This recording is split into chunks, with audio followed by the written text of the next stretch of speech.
কাজের ব্যাপারে আল্লাহ অনেক উদ্বুদ্ধ করেছেন। 150 জায়গা আল্লাহ আজর পারিশ্রমিক, পারিশ্রমিক এই বিষয়ে আল্লাহ 150 বার আল্লাহ কোরআনুল কারীমে উল্লেখ করেছেন। আমরা কোনোদিন তো খোঁজ নিয়ে দেখলাম না যে আসলে এই বিষয়ে কোরআনেই আছে না শুধু জাতিসংঘের থেকেই ঘোষণা শ্রমিকদের ব্যাপারে, আমেরিকার থেকেই ঘোষণা শ্রমিকদের ব্যাপারে, আমাদের দেশীয় আইনে শুধু শ্রমিকদের অধিকারের বিষয়ে আলোচনা না, এই বিষয়ে আগে আলোচনা হয়েছে আমাদের জানা নাই, জানাটা দরকার ছিল। 150 জায়গায় আল্লাহ আজর শব্দ ব্যবহার করেছে। প্রতিদান, পারিশ্রমিক, শ্রমের বিষয়ে আল্লাহর দরবারে অনেক মর্যাদা। বসে বসে খাবেন, কাজ নাই কর্ম নাই, নিষ্ক্রিয় জীবনযাপন আল্লাহ পছন্দ করেন না। প্রত্যেক জুমার রাত্রে আমি হুজুরকে দেখেছি, ইমাম সাহেব হুজুরকে, যে উনি এই সূরাটা, এই আয়াতটা তেলাওয়াত করেন যতবার আমি এখানে থেকেছি। ইয়া আইয়ুহাল্লাযীনা আমানু ইযা নুদিয়া লিস-সালাতি মিন ইয়াউমিল জুমুআহ, এই জুমার নামাজের নির্দেশনা দিয়ে আল্লাহ একটি সূরা নাযিল করেছেন। এই সূরার মধ্যে একটি আয়াত, ইয়া আইয়ুহাল্লাযীনা আমানু, হে ঈমানদারেরা, ইযা নুদিয়া লিস-সালাতি মিন ইয়াউমিল জুমুআহ, জুমার দিনে যখন ডাকা হয় মসজিদে যাও, ফাসআউ ইলা যিকরিল্লাহি ওয়া যারুল বাই', আল্লাহর জিকিরের দিকে তোমরা ধাবমান হও, ব্যবসা বাণিজ্য বন্ধ করে দাও। হ্যাঁ, নামাজ হয়ে গেছে, ফাইদা কুদিয়াতিস সালাহ, এর পরের আয়াত ফান্তাশিরু ফিল আরদ, কাজের ব্যাপারে আল্লাহ রাব্বুল আলামিন উদ্বুদ্ধ করলেন। মসজিদে নামাজ হয়ে গেছে, বেরিয়ে পড়ো, আবতাগু মিন ফাদলিল্লাহ, আল্লাহর পক্ষ থেকে জমিনের মধ্যে ছড়ানো ছিটানো রিজিক যেটা আছে অন্বেষণ করো, তালাশ করো, খুঁজে নাও। আল্লাহ রাব্বুল আলামিন এই কথা বললেন। আমরা এই বিষয়ের উপর অনেক আগে আলোচনা করেছিলাম, কাজের ব্যাপারে। বেকার থাকা ইসলামে আপনাকে বেকারের ব্যাপারে উদ্বুদ্ধ করে নাই, কাজের ব্যাপারে উদ্বুদ্ধ করেছে। হাত পেতে খাওয়ার অভ্যাস, এটা ইসলাম পছন্দ করে না। আপনাকে কাজকর্ম করে খাওয়ার ব্যাপারে উদ্বুদ্ধ করেছেন। এই সাবজেক্টের উপরে, যেহেতু আজকে মে দিবস, শ্রমিক দিবস, শ্রমিকদের ব্যাপারে আমাদের জানা দরকার। এই পৃথিবীতে আমরা যে কয়জন লোক এখানে বসে আছি, আমরা সবাই কিন্তু শ্রমিক। আমরা মনে করছি যে শ্রমিক আলাদা একটা গোষ্ঠী, আমরা সবাই শ্রমিক। একজন মিল মালিক, সেও শ্রমিক। ওই মিলের যে সুতা কাটে, কাপড় সেলাই করে, সেও শ্রমিক। আপনি এক রকমের শ্রম দেন, আর ওই লোকটা আর এক রকমের শ্রম দেয়। এর বিনিময়ে আপনিও পান, ও বিনিময়ে। সুতরাং যারা বিনিময় পায় তারা সবাই শ্রমিক। এখানে মালিক হওয়ার কোনো সুযোগ নাই, কারণ পৃথিবীর কোনো এক খণ্ড জমির মালিক আপনি না। এই জমিনের মধ্যে মালিক হওয়ার কোনো সুযোগ, এটা কি রাগ করার কথা বললাম নাকি? এই জমিনের মধ্যে মালিক হওয়ার কোনো সুযোগ নাই। আপনি মালিক না। আপনি যদি মালিকই হতেন তাহলে তো সম্পদটা চিরদিন আপনার কাছে থাকবে। আপনি যতদিন পর্যন্ত ধরে রাখবেন জীবন আছে, অতদিন পর্যন্ত। এরপরে যেদিন মরে যাবেন, আপনি শত শত শত হাজার কোটি টাকা দান করে মানুষদের মুখ বন্ধ করবেন না, করতে পারবেন না। সবাই বলবে যে লোকটা চলে গেছে, সম্পদ আর একজনের। এই সম্পদ ছিল একজনের, রহিমুল্লাহর, আব্দুর রহিমের, এখন তার সন্তান আব্দুল করিমের হয়ে গেছে। অবশ্যই বলবে না এটা আব্দুর রহিমের সম্পদ, বলবে যে ওনার ছেলেদের সম্পদ। তার মানে হলো এই সম্পদ একটু আপনার। কথা ঠিক আছে কিনা? দেখেন, আমার সাথে কোরআনের আয়াত আছে, সূরাতুজ যুখরুফ 25 নম্বর পারায় আল্লাহ বলে দিয়েছেন। আমরা যদি একটু ঘাটতাম, একটু ভেতরে ঢুকতাম কোরআনুল কারীমের, তাহলে আমরা জানতে পারতাম। আল্লাহ নিজে বলছেন আল্লাহ নেগলেক্ট করছেন, আল্লাহই নিজে বলছেন না, কেউ মালিক না। আল্লাহ রাব্বুল আলামিন বলেন হুম ইয়াকসিমুনা রাহমাত রাব্বিকা নাহনু কাসামনা বাইনাহুম মাঈশাতান ফিল হায়াতিদ দুনিয়া ওয়া রাফা'না বা'দাহুম ফাওকা বা'দিন দারাজাতিন লিয়াত্তাখিযা বা'দুহুম বা'দান সুখরিয়া ওয়া রাহমাতু রাব্বিকা খায়রুম মিম্মা ইয়াজমাউন। চমৎকার করে আল্লাহ বলছেন আহুম ইয়াকসিমুনা রাহমাত রাব্বিক, এই পৃথিবীর সব সম্পদ এগুলো সব আমাদের জন্য আল্লাহর পক্ষ থেকে করুণা। এটা হলো 1 নম্বর ধরে নিতে হবে। আল্লাহ যে গাছটা গজিয়ে দিলেন এটা আল্লাহর পক্ষ থেকে আমাদের জন্য কি? করুণা, দাক্ষিণ্য, দয়া, অনুকম্পা, আল্লাহর দান। এই পৃথিবীতে বহমান সমুদ্র রাজি, এই নদীর যে নাব্যতা, সবই আল্লাহর করুণা, আল্লাহর দাক্ষিণ্য, দয়া। এই পৃথিবীতে যে মাটির নিচে, মাটির উপর দিয়ে আপনি চলেন, এটা আল্লাহর দয়া, আল্লাহর দাক্ষিণ্য। এটা আল্লাহ দান করেছেন আপনাকে। একটা বাতি আল্লাহ জ্বালিয়ে দিয়েছেন, সূর্যটা, এটা আল্লাহর। পৃথিবীর সমস্ত শক্তি মিলেও একটা সূর্য তৈরি করতে পারবে না, একটা তারকা বানাতে পারবে না, সব আল্লাহর দেওয়া। এই জন্য আল্লাহ বলছেন আহুম হামদে ইস্তেফামিয়া, প্রশ্নবোধক অব্যয়। আল্লাহ প্রশ্ন করেছেন তারা কি? তারা মানে কারা? যারা নাকি এই পৃথিবীতে নিজেদেরকে মালিক মনে করে, নিজেদেরকে মালিক মনে করে প্রচন্ড রকম দাম্ভিকতা, অহমিকার সাথে জমিনের মধ্যে পদচারণা করে। এই জমিনের মধ্যে যারা অহমিকার ভাবে, অহমিকা সহকারে, তাকাব্বুর সহকারে চলে, এবং তারা এক শ্রেণীর মানুষকে খুবই ছোট মনে করে, নিম্ন শ্রেণী মনে করে, নিজেকে উচ্চ শ্রেণী আর একজনকে নিম্ন শ্রেণী মনে করে। আল্লাহ তাদের এই দাম্ভিকতা, এই ধারণার উপরে আল্লাহ প্রচন্ড রকম কুঠারাঘাত করেছে। আল্লাহ বলেন আহুম ইয়াকসিমুনা রাহমাত রাব্বিক, এই নবী আপনি বলে দেন তারা কি তাদের রবের দয়াকে বন্টন করছে? তারা কি তাদের রবের দয়াকে বন্টন করছে? নাহনু কাসামনা বাইনাহুম, আমি আল্লাহ এই দয়া, দাক্ষিণ্য, অনুকম্পা, এই অনুগ্রহ, আমার দান, আমার করুণা আমি নিজে বন্টন করি। সেই বন্টনের আওতার মধ্যে একজন শ্রমিক যা পেয়েছে আর ওই মিলের মালিক দাবি করে সেও আমার পক্ষ থেকে বন্টন করা কিছু দয়া পেয়েই সে আজকে মালিক হয়েছে। কথা ঠিক না বেঠিক? একটু চুপ করে থাকলে সমস্যা আছে এখানে। এ কথাটা আল্লাহর, এ কথাটা ঠিক বলেছেন আল্লাহ না বেঠিক বললেন? আল্লাহ নিজে বলছেন এটা আমি তো বন্টন করেছি। আমার এই কাজের মধ্যে হিকমত আছে, আমার লক্ষ্য আছে, আমার টার্গেট আছে।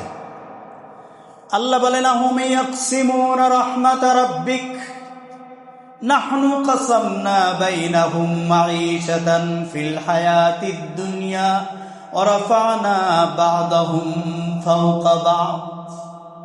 এই পৃথিবীতে আমি আল্লাহ ভারসাম্য সৃষ্টি করার জন্য আমি একজনের উপরে আর একজনের প্রাধান্য দিয়েছি। কিন্তু মনে করবা যে নিচের লোকটা, তোমরা যাকে নিম্ন মনে করছো, ওই লোকটাকেও আমি আমার রহমত তার জন্য বন্টনে দিয়েছি, তোমাকেও দিয়েছি। আহুম ইয়াকসিমুনা রাহমাত রাব্বিক নাহনু কাসামনা বাইনাহুম মাঈশাতাহুম ফিল হায়াতিদ দুনিয়া। মাঈশা মানে এই জমিনের মধ্যে চলার উপযোগী উপকরণ যেগুলো আমি আল্লাহ দিয়েছি, এগুলো আমি আল্লাহ বন্টন করেছি, আমি আল্লাহ দিয়েছি। তুমি ইচ্ছে করলেই বেশি করে খেতে পারবা না, ইচ্ছে করলেই তুমি তোমার এই সম্পদ চিরদিনের জন্য কুক্ষিগত রাখতে পারবা না। কত ধনী আমরা দেখলাম আজকে ধনী, কালকে ফকির। কত ফকির আমরা দেখলাম যে গত বছর মোটামুটি সংসার চলে না, নুন আনতে পান্তা ফুরায়, এবার দেখি আঙ্গুল ফুলে কলা গাছ, এরকম আপনারা দেখেন নাই? আল্লাহ বলেন এগুলো আমি করি। রাফা'না বা'দাহুম ফাওকা বা'দ, আমি একজনকে আরেকজনের উপর প্রাধান্য দেই, একজনকে আরেকজনের উপর প্রতিষ্ঠিত করি। তবে হ্যাঁ, কি জন্য করি? লিয়াত্তাখিযা বা'দুহুম বা'দান সুখরিয়া, আমি এজন্য করেছি যে তোমরা একে অপরের, সুখরিয়া শব্দের অর্থ হলো যে আপনার শ্রম নেওয়া,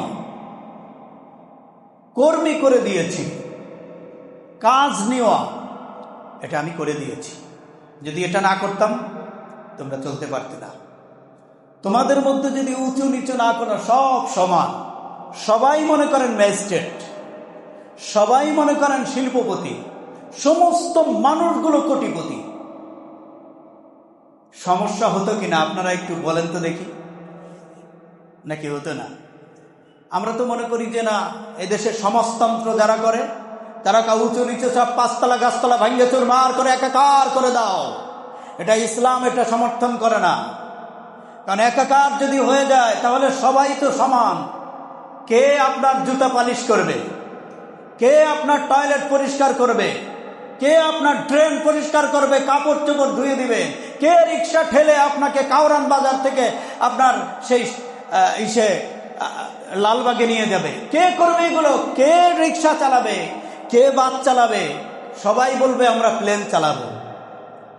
তাহলে সবাই প্লেন চালালে রিক্সা পড়ে যাবে, ঠেলাওয়ালা ঠেলা বন্ধ হয়ে যাবে।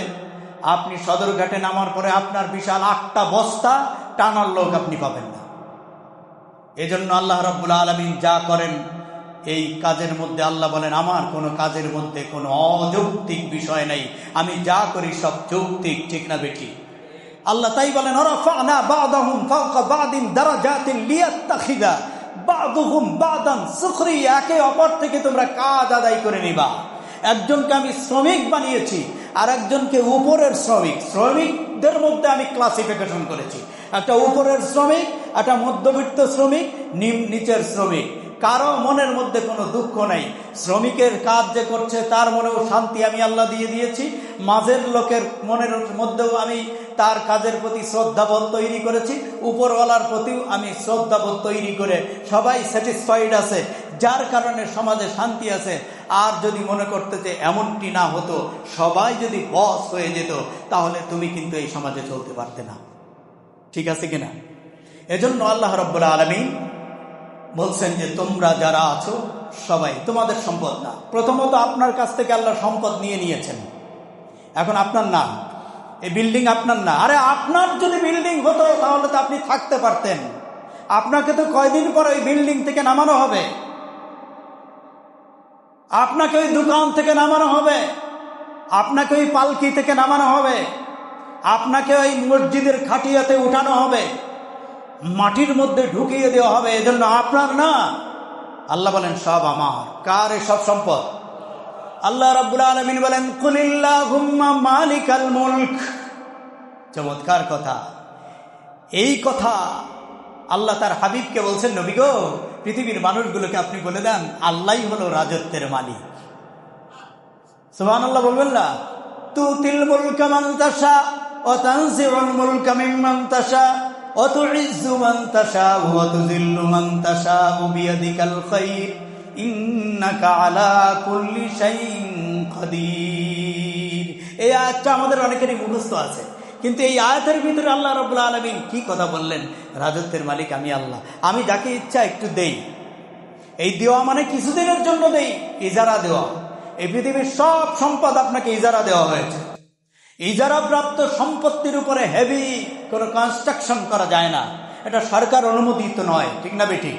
সুতরাং মূল সরকার যিনি আল্লাহ, আপনাকে এই জায়গা হেভি কনস্ট্রাকশন করে পার্মানেন্টলি আজীবন কিয়ামত পর্যন্ত থাকবেন এই মানসিকতা লালন করা এবং আপনি মালিক এই চিন্তা এই চেতনা লালন করা, এটা আপনাকে নিষেধ করা হয়েছে।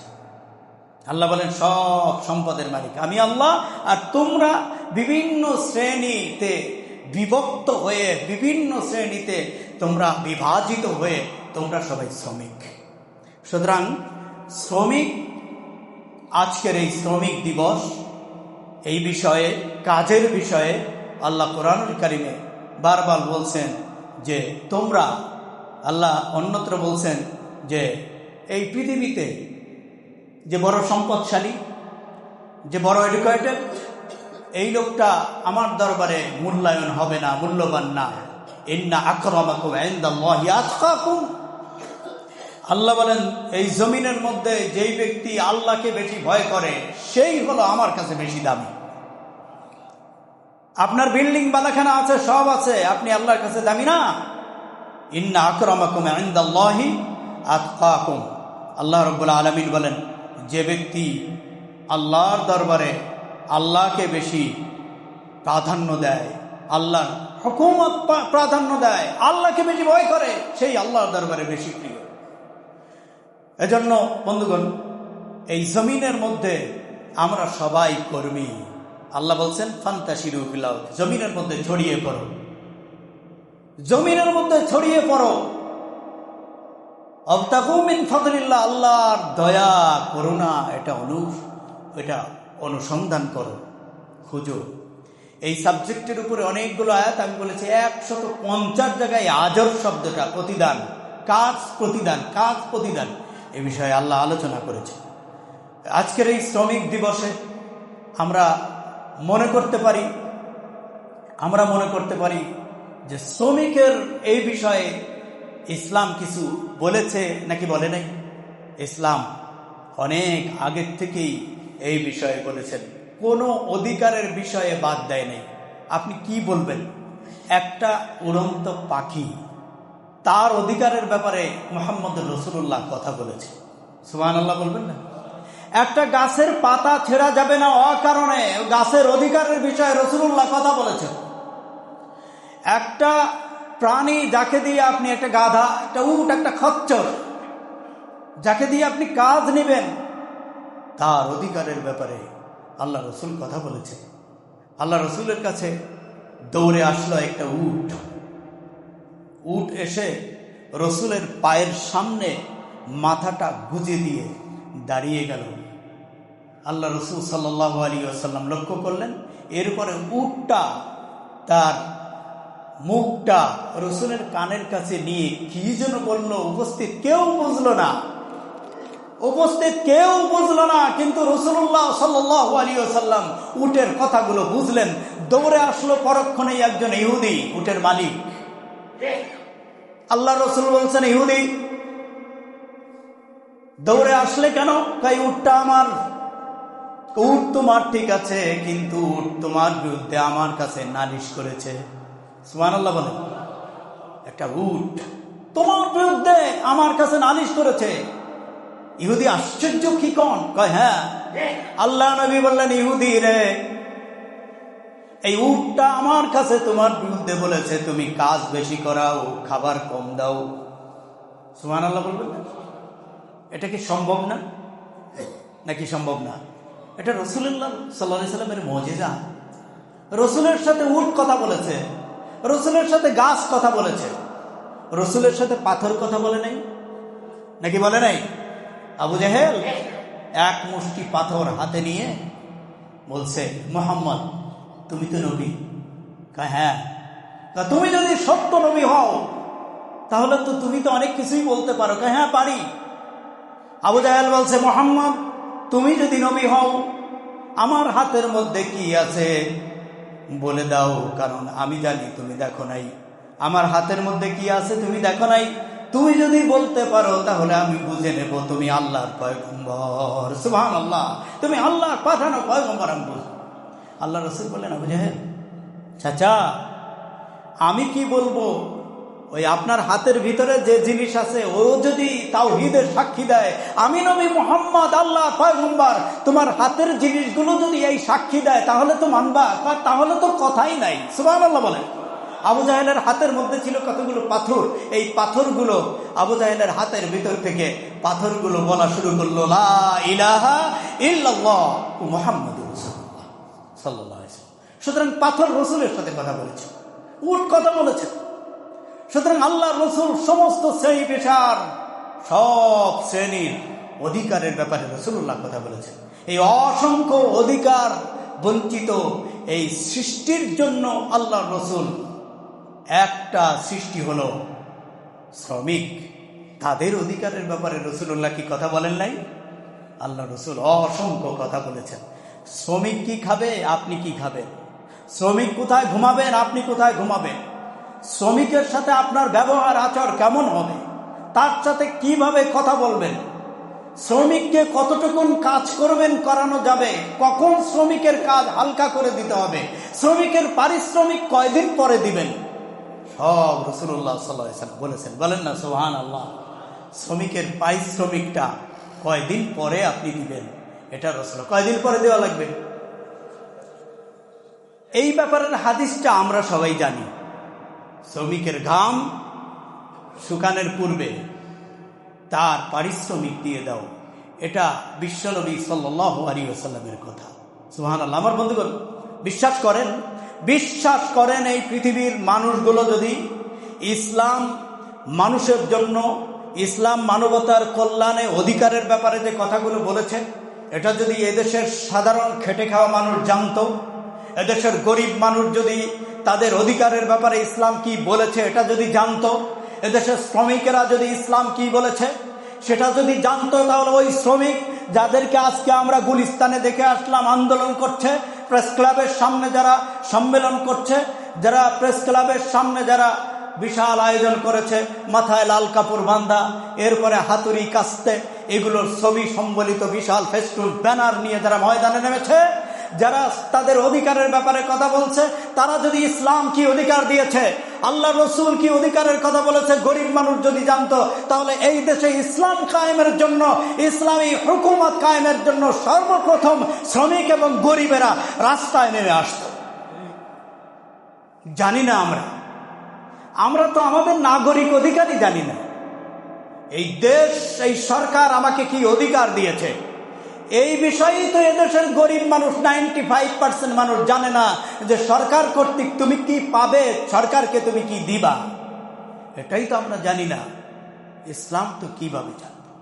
তো বন্ধুগণ, ইসলাম শ্রমিকের মর্যাদা, শ্রমিকের অধিকারের ব্যাপারে আজ থেকে নয়, আপনার 1886 সালে আমেরিকার শিকাগোতে শ্রমিক আন্দোলন হলো, তারপরে সেখানে তাদের জন্য সেখানে আন্দোলন হলো, আপনারা জানেন। সেখানে 1886 অথবা 84 সালে শ্রমিকদেরকে গুলি করে 11 জন শ্রমিককে আমেরিকার শিকাগোতে হত্যা করা হয়েছিল।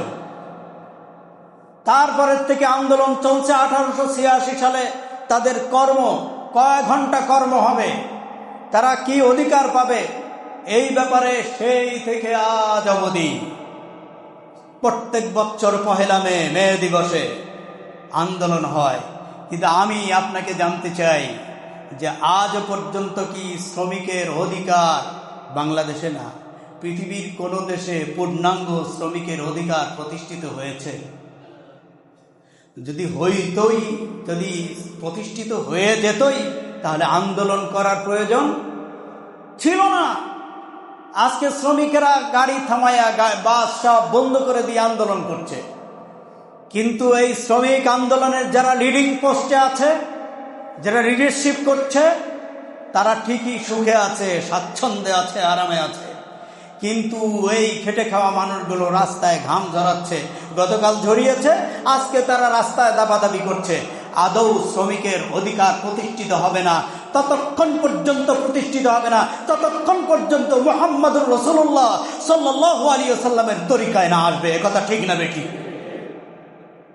আল্লাহ রসুল মক্কা থেকে হিজরত করে মদিনায় গেলেন, মাত্র 10 বছর, 10টা বছরের ব্যবধানে অধিকার প্রতিষ্ঠিত হয়ে গেল। শুধু এক শ্রেণীর অধিকার নয়, মানবাধিকার বলতে যা বুঝায়, আজকে মানবাধিকার কর্মীরা তারা অধিকারের নামে রাস্তায় নামে, লেখালেখি হয়, ফেস্টুন হয়, ব্যানার হয়, প্রবন্ধ লেখা হয়, আর্টিকেল লেখা হয় পত্রিকায়, বিভিন্ন বা ইলেকট্রনিক্স মিডিয়া, প্রিন্ট মিডিয়া, একদম সয়লাভ আজকে শ্রমিকদের ব্যাপারে। আমার বন্ধুগণ, এত কিছু লেখা হচ্ছে, কিন্তু শ্রমিকের অধিকার প্রতিষ্ঠিত হচ্ছে না। রাসূলুল্লাহ সাল্লাল্লাহু আলাইহি সাল্লাম মক্কা থেকে মদিনায় গেলেন। মদিনায় যাওয়ার পরে তিনি লোক তৈরি করলেন। রসুলের হাতে আসলো ঐশী বাণী। এই পৃথিবীর কোনো মন মগজ দিয়ে গড়া, কোনো তন্ত্র মন্ত্র দিয়ে এ সমস্ত ঝামেলার সুরাহা করা সম্ভব হবে না, যতক্ষণ পর্যন্ত সৃষ্টিকর্তার পক্ষ থেকে যা এসেছে সেইটার বাস্তবায়ন এই মেশিন, এই ইঞ্জিনগুলোর উপরে না হবে, তত সময় পর্যন্ত নিজেদের মস্তিষ্ক প্রসূত আইন দিয়ে অধিকারের নামে আসলে কোনো অধিকার প্রতিষ্ঠিত হবে না। নারীর অধিকার হবে না, পুরুষের হবে না, শ্রমিকের হবে না, শিশুর হবে না, প্রতিবেশীর হবে না, জনগণের হবে না, পুরুষের হবে না, নারীর হবে, কোনো অধিকার প্রতিষ্ঠিত হবে না যতক্ষণ পর্যন্ত সৃষ্টিকর্তার পক্ষ থেকে আনিত অধিকার নামা পাঠ করা না হবে, এবং যতক্ষণ পর্যন্ত সৃষ্টিকর্তার পক্ষ থেকে দেওয়া সিদ্ধান্তর বাস্তবায়ন না হবে, অত সময় পর্যন্ত কারোরই অধিকার প্রতিষ্ঠিত হবে না। ঠিক বললাম না বেঠিক বললাম? হবে না, হয় নাই, পৃথিবীতে কোথাও হয় নাই।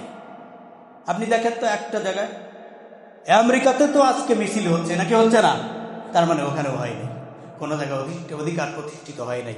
রাসূলুল্লাহ সাল্লাল্লাহু আলাইহি ওয়াসাল্লাম শ্রমিকদের ব্যাপারে যেটা বলেছেন সেটা আপনাকে দেখতে হবে।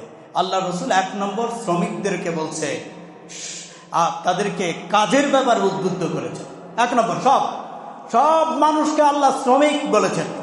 এরপরে আল্লাহ রাব্বুল আলামিনের হাবিব তাদেরকে কাজের ব্যাপারে উদ্বুদ্ধ করেছেন। আল্লাহ বলছেন নেমে পড়ো, আর রাসূলুল্লাহ সাল্লাল্লাহু আলাইহি ওয়াসাল্লাম বললেন, ক্বালা রাসূলুল্লাহ সাল্লাল্লাহু আলাইহি ওয়াসাল্লাম মা আকালা আহাদুন তাআমান কাত খায়রাম মিন আইয়াকুলা মিন আমালি ইয়াদিহি। চমৎকার কথা। রাসূলুল্লাহ সাল্লাল্লাহু আলাইহি ওয়াসাল্লাম বলেন, সেই খাবারের থেকে দামি আর মূল্যবান খাবার আর কোনোটাই নাই, যেই খাবার একজন মানুষ স্বহস্তে উপার্জন করে খেয়েছে। সুবহানাল্লাহ বলবেন না? যে তার খাবারটা নিজ হাতে উপার্জন করে খেলো, এটা উত্তম খাবার। রাসূলুল্লাহ বলেন, মা আকালা আহাদুন তাআমান কাত খায়রান, শ্রেষ্ঠ খাবার এর থেকে বেশি হতে পারে না যেটা নিজ হাতে কামাই। সুতরাং একদিকে আল্লাহ নিজে বললেন বেরিয়ে পড়ো, আর আল্লাহ রাব্বুল আলামিন বললেন পৃথিবীতে তোমরা সবাই শ্রমিক, বেরিয়ে পড়ো। আর রাসূলুল্লাহ বললেন যারা স্বহস্তে উপার্জন করলো। এরপর রাসূলুল্লাহ আর একটা হাদিস বললেন, আল কাসিব হাবিবুল্লাহ, যারা স্বহস্তে উপার্জন করে খায় তারা সবাই আল্লাহর বন্ধু। খুশি হন নাই বোধ হয়? আল্লাহর বন্ধু হতে পেরে আমরা খুশি না বেজার? রাসূলুল্লাহ বলেন আল কাসিব হাবিবুল্লাহ, যারা নিজ হাতে উপার্জন করে তারা আল্লাহর বন্ধু। সুতরাং আমরা যারা এখানে শ্রমিক আছি, যে পর্যায়ের হই না কেন, খালি মাথায় বোঝা বহন করলেই শ্রমিক না, রিক্সা ঠেললেই শ্রমিক না।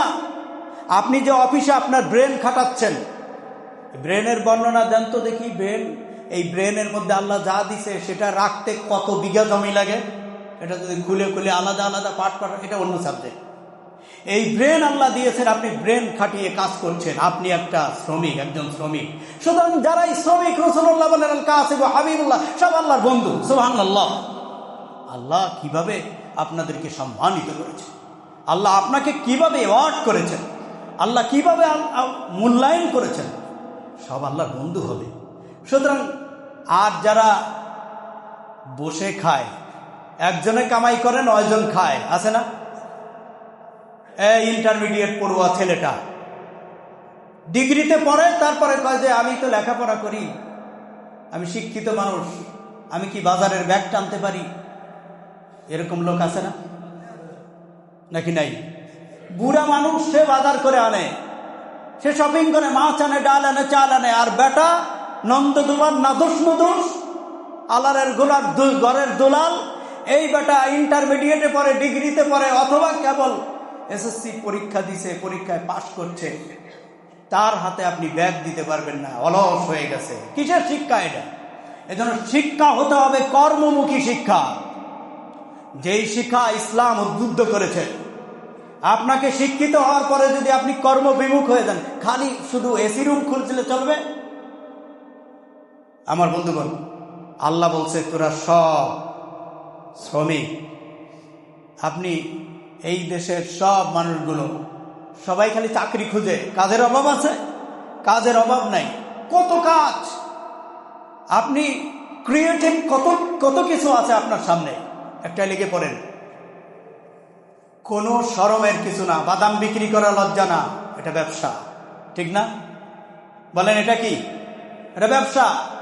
আপনি ফুটপাতে একটা দোকান দেবেন, ব্যবসা। দেখেন কত দিক দিয়ে আপনাকে উদ্বুদ্ধ করা হয়েছে। রাসূলুল্লাহ বলেন আস্তাজিরুস সুদুকুল আমিন মা'আন নাবিয়্যিনা ওয়াস সিদ্দিকিনা ওয়াশ শুহাদা'i ওয়াস সালিহিন। রাসূলুল্লাহ বলেন সততাপূর্ণ ব্যবসায়ী কিয়ামতের ময়দানে রাসূলের সাথে, নবীদের সাথে জান্নাতে থাকবে। এটা বলা হয় নাই বড় ব্যবসায়ী, মাল একদম কি বলে বড় বড় ব্যবসায়ী। আপনাকে বলা হয় নাই আপনি বিরাট ব্যবসায়ী হবেন, আপনি এক্সপোর্ট ইম্পোর্টের ব্যবসা করবেন, তারপরে আল্লাহ রসুলের বন্ধু হবেন, এটা বলা হয়নি। বরং এই ফুটপাতের মধ্যে যারা ফল বিক্রি করে, চানাচুর বিক্রি করে, বাদাম বিক্রি করে, একটা লোক যদি শুধু তার ইমাম থাকে আর যদি জুতা পলিশ করে, এটা তার ব্যবসা, এটা তার কাজ। রাসূলুল্লাহ সাল্লাল্লাহু আলাইহি ওয়াসাল্লাম বলেন ওই লোকটাও আমি নবীর বন্ধু। আর বন্ধুকে থুয়ে বন্ধু তো ভালো থাকতে পারে না। কিয়ামতের ময়দানে রাসূল বলেন ওই ব্যবসায়ীকে নিয়ে আমি জান্নাতে চলে যাব। এর থেকে ভালো খবর আর কি পাবে? এজন্য শ্রমিকের মর্যাদা, শ্রমের মর্যাদা ইসলাম সবচেয়ে বেশি দিয়েছে। সুবহানাল্লাহ, সুবহানাল্লাহ। রাসূলুল্লাহ সাল্লাল্লাহু আলাইহি ওয়াসাল্লাম বলেন যে দাউদ আলাইহিস সালাতু ওয়াস সালাম থেকে শুরু করে, আদম থেকে শুরু করে শীষ আলাইহিস সালাতু ওয়াস সালাম, সমস্ত নবীরা কাজকর্ম করে খেয়েছেন। সব নবীরা কর্ম করেছেন, সব। দাউদ আলাইহিস সালাতু ওয়াস সালাম তিনি একজন ভালো কামার ছিলেন। হযরত আদম আলাইহিস সালাতু ওয়াস সালাম কৃষক ছিলেন। শীষ আলাইহিস সালাতু ওয়াস সালাম কৃষক ছিলেন, কাজ করে। মুসা আলাইহিস সালাতু ওয়াস সালাম কাজ করেছেন, রাখাল ছিলেন। আমাদের নবী মুহাম্মদুর রাসূলুল্লাহ তিনিও কি ছিলেন? তিনিও রাখালের দায়িত্ব পালন করেছেন, নাকি করেন নাই? করেছেন, কাজ করেছেন। রাসূলুল্লাহ নিজে ইহুদির কুয়া থেকে পানি তুলে তারপরে সেখান থেকে পারিশ্রমিক নিয়ে নিজে পেট চালিয়েছেন, নাকি চালান নাই? রাসূলুল্লাহর কাছে একজন আসছে ভিক্ষা করার জন্য, বলছে ভিক্ষা বন্ধ করো, বাড়িতে যাও, কম্বল আনো। বলছে যে আমার একটা কম্বল আছে, আনো, বিক্রি করো। তারপরে টাকা এনে দিছে, রাসূল কিছু দিয়ে বলছে বাজার করে খাও, আর এটা দিয়ে কুঠার কিনে জঙ্গলে গিয়ে কাঠ কিনে কাঠ বিক্রি করো। কয়েকদিন পরে এসে বলছে হুজুর আমি স্বাবলম্বী হয়ে গিয়েছি। সুবহানাল্লাহ বলবেন না? কাজের ব্যাপারে, কর্মের ব্যাপারে, শ্রমিকের ব্যাপারে আল্লাহ রসুল এইভাবে উদ্বুদ্ধ করেছেন। রাসূলুল্লাহ সাল্লাল্লাহু আলাইহি ওয়াসাল্লাম বলেন শ্রমিক, একজন শ্রমিক আপনি তাকে কাজ করেন, কত বিষয়ে আল্লাহ রসুল কথা বলেছেন। রাসূলুল্লাহ সাল্লাল্লাহু আলাইহি ওয়াসাল্লাম বলেন আল্লাহ রব্বুল আলামিন বলেছেন যে, এটা হাদিসে কুদসি আল্লাহ রসুল বর্ণনা করছেন। ক্বাল আল্লাহু আযজা ওয়া জাল, আল্লাহ রব্বুল আলামিন বলেন সালাসাতু আনা খাসমুহুম, কি বলে? আনা খাসামতুহুম। রাসূলুল্লাহ সাল্লাল্লাহু আলাইহি ওয়াসাল্লাম বলেন, আল্লাহ বলেন সালাসাতু আনা খাসামতুহুম, তিন ব্যক্তি যাদের বিরুদ্ধে আমি আল্লাহ নিজে বাদী হব। সুবহানাল্লাহ বলেন, বাদী হবেন কে? আল্লাহ। দেখেন, একটা হলো কাজের ব্যাপারে বললেন, তাদের মর্যাদার ব্যাপারে বললেন, এবার তাদের অধিকার। এই জমিনের মধ্যে শ্রমিককে, লোকটাকে কাজে লাগাইয়া তারপরে তার পারিশ্রমিক দেয় নাই, এরকম ঘটনা আমাদের দেশে নাই নাকি? এবার দেখেন কত কঠিন কথা। আল্লাহ নবী বলেন, আল্লাহ আমাকে জানিয়েছেন হাদিসে কুদসি, আল্লাহ রাব্বুল আলামিন বলেন ক্বাল আল্লাহু আযজা ওয়া জাল সালাসাতু আনা খাসমুহুম, কিয়ামতের ময়দানে আমি আল্লাহ তিন ব্যক্তির বিরুদ্ধে, কয় ব্যক্তি? তিন ব্যক্তির বিরুদ্ধে আমি আল্লাহ বাদী হব। এক নম্বর হলো রাজুলুন আতাবি, আল্লাহ রাসূল সাল্লাল্লাহু আলাইহি ওয়াসাল্লাম বলেন রাজুলুন আতাবি সুম্মা গাদা, এক নম্বর ওই ব্যক্তির বিরুদ্ধে আমি আল্লাহ নিজে বাদী হব যে লোক আমার নামে ওয়াদা করলো, আমার নামে কসম করলো, কিন্তু ওয়াদা পূরণ করলো না। আল্লাহ সাক্ষী তোরে আমি দিয়ে দিব, দিল না। এরকম আছে না? আল্লাহ রসুল বলেন, আল্লাহ রাব্বুল আলামিন জানিয়ে দিয়েছেন কিয়ামতের ময়দানে এই লোকটার বিরুদ্ধে আল্লাহ নিজে বাদী হবেন। আল্লাহ বাদী হলে তার সাথে মামলা লড়ার কেউ আছে নাকি? 2 নম্বর, রাজুলুন বাআ হুররান ফাআকালা সামানা। আল্লাহর নবী বলেন, আল্লাহ রাব্বুল আলামিন জানিয়ে দিয়েছেন 2 নম্বর ওই ব্যক্তি, যে ব্যক্তি মানুষ বিক্রি করে, গোলাম বিক্রি করে। আমাদের দেশে পৃথিবীর বিভিন্ন দেশে দেশে মানুষ বিক্রি হচ্ছে, নারী পাচার হচ্ছে, দালালের মাধ্যমে এদেশের মানুষ ক্রয় বিক্রয় হয় না? এটা আল্লাহ রসুল আল্লাহ রাব্বুল আলামিন বলেন কিয়ামতের ময়দানে আমি এদের বিরুদ্ধে, যারা এর সাথে সংশ্লিষ্ট সবগুলোর বিরুদ্ধে আমি আল্লাহ বাদী হব। এরপরে 3 নম্বর, ওয়ারাজুলুন ইস্তাজারা আজিরান ফাস্তাওফা মিনহু ওয়া লাম ইউতি আজরা। যে লোকটা দিয়ে আপনি কাজ করিয়েছেন কিন্তু পারিশ্রমিক দেন নাই, সেটা যদি 1 পয়সা পরিমাণও হয়, আপনি দেন নাই, বঞ্চিত করেছেন, আল্লাহ রাব্বুল আলামিন বলেন কিয়ামতের ময়দানে আমি এই লোকটার বিরুদ্ধে বাদী হব, এই যে কাজ করেছে। আর ওই শ্রমিকের পক্ষে আমি আল্লাহ নিজে বাদী হয়ে তার পক্ষে আমি আল্লাহ দাঁড়াবো। সুবহানাল্লাহ, সুবহানাল্লাহ। বন্ধুগণ, এটা হলো আল্লাহ রাব্বুল আলামিন শ্রমিকের ব্যাপারে বলেছেন। সামান্য আমার বন্ধুগণ, আমরা অনেককে দিয়ে কাজ করে, আমাদের বাসা বাড়িতে অনেক কাজের লোক আছে, কাজের বউ আছে। হ্যাঁ, আমাদের বাসা বাড়িতে অনেক কাজের বউ আছে। কত ঘটনা তো আপনারা দেখতেছেন নেট দুনিয়ায় ভাইরাল। কি যে করছে, কি যে জুলুম, এই শ্রমিকদের সাথে কি যে অত্যাচার। প্রত্যেক বছর ঈদের সময় শ্রমিকেরা রাস্তায় নামে বেতন দিতে হবে। কেন নামতে হবে? আপনি এসি গাড়িতে ঘুরবেন আর শ্রমিকরা রাস্তায় কাদামাটির মধ্যে গড়াগড়ি করবে। কিয়ামতের ময়দানে বেহেশত যাবেন, বেহেশত কি এত সস্তা? কি মনে করছেন? এজন্য আমার ভাইরা, আজকে শ্রমিক দিবসে আমরা সবাই আমরা সচেতন হই। মানুষের হক, শ্রমিকের হক, আপনার বাসার কাজের বুয়ার হক, আপনার পোষা ড্রাইভারটার হক, এদের ব্যাপারে আপনি যেন সচেতন থাকবেন, কারণ এদের ব্যাপারে আপনাকে কিয়ামতের ময়দানে জিজ্ঞাসা করা হবে। আজকে এই শ্রমিক দিবসে সে 1886 সাল থেকে এ পর্যন্ত অধিকার প্রতিষ্ঠিত হয় নাই, কিন্তু মক্কাতুল মুকাররমা থেকে মদিনায় 10 বছরের ভিতরে সবার অধিকার প্রতিষ্ঠিত করলেন মুহাম্মদ রাসূলুল্লাহ। এ কথা কি ঠিক বললাম না বেঠিক বললাম? অধিকার প্রতিষ্ঠিত হয় নাই, সবার অধিকার প্রতিষ্ঠিত হয়েছে। যেই মানুষগুলো মানুষকে মারত, যেই মানুষগুলো রাস্তায় ছিনতাই করত, সেই মানুষগুলো মানুষের সম্পদের পাহারাদার হয়ে গেল। সুবহানাল্লাহ। এজন্য আসেন, এই যত অধিকারের কথা বলবেন, যতক্ষণ পর্যন্ত আল্লাহর আইন, আল্লাহর রসুলের আদর্শ বাস্তবায়িত না হবে, অত সময় পর্যন্ত কারো অধিকার বাস্তবায়িত হবে না। কথা ঠিক না বেঠিক? আসেন, আমরা আল্লাহর রসুলের তরিকা অনুযায়ী আমরা আমাদের সেক্টরগুলোকে সাজাই, সুন্দর করি, এবং আমাদের ঘরে, আমাদের আশেপাশে, আমাদের নিয়ন্ত্রণে যারা আছে, শ্রমিক বলেন আর নিচের শ্রেণী বলেন, কাজের লোক বলেন, তাদের অধিকারের ব্যাপারে আমরা সচেতন হই। আল্লাহ আমাদেরকে সচেতন হওয়ার তৌফিক দিয়ে দেন। আমিন।